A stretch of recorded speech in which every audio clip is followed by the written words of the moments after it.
Now I'm looking for more negative points about the chip. The main point about the chip is that you're going to be controlled and you're going to be somehow in a jail. Now, that is a fallacy, because to control all the people on earth and having them in a point where they are rushed off to be terminated and executed and so on, that won't happen, because your elite, if you look at in the world, is invisible. They cannot become visible because they're too small a group and are then in real danger. Their only safety is in the fact that they're invisible. They will remain invisible. They will never become exposed, because their exposure will immediately place them at grave risk. There is not a single force in this world that can protect them if they are known at this stage to humanity who they are. There are just too many beings that's willing to actually do something about it.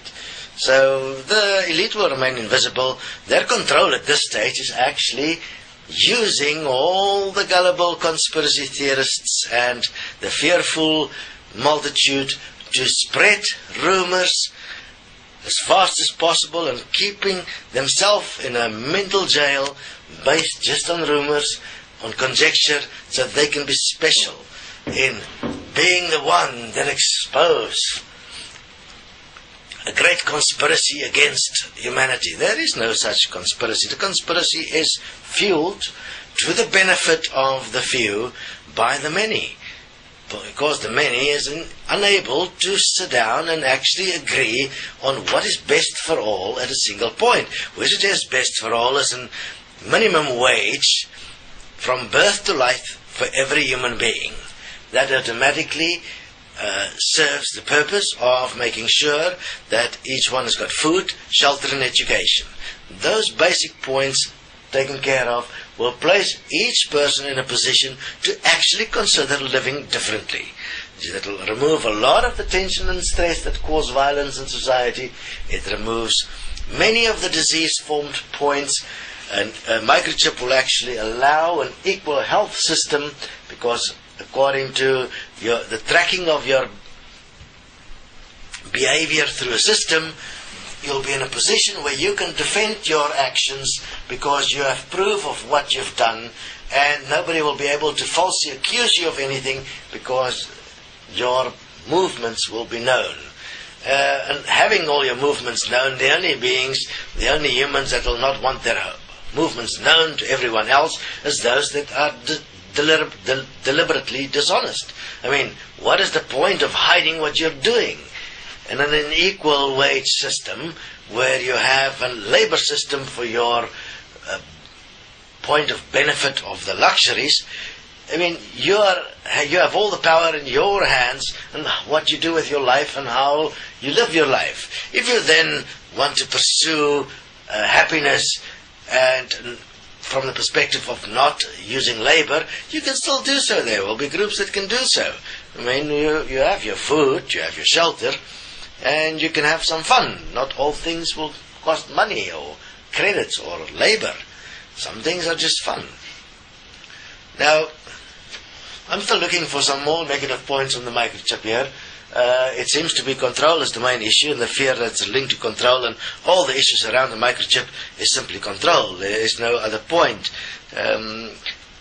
Let's look at licensing. I mean, to have your licensed, your ability to, for instance, drive a car or to manage a point which involves the possible harm to other people, which is, for instance, driving a truck or a aeroplane and so on. A license for that is necessary from the perspective to make sure that your skills are not impaired, because the ego tend to demand that one is fine when you're not fine.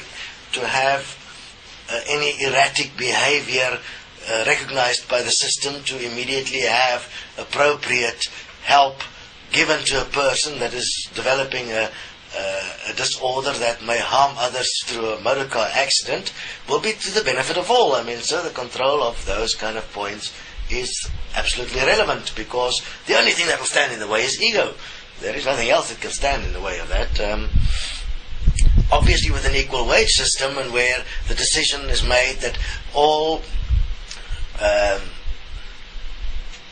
value is based on a system that is based on the value of life, you do not have an economic system that's based on profit, so nobody profits from anything. You get a direct result on your labor. You have a system through which you can utilize your food and your shelter module that is based on an equal system for everyone, that is based on the available resources. No one can have more than another. You can have a better house through using your labor to build a better house. But the whole profit system, which is what a lot of the law of attraction things has been based on, to have this, to be wealthy, your wealth is in your time that you can spend effectively with things you really enjoy. That's real wealth. The system will provide for such real wealth situations.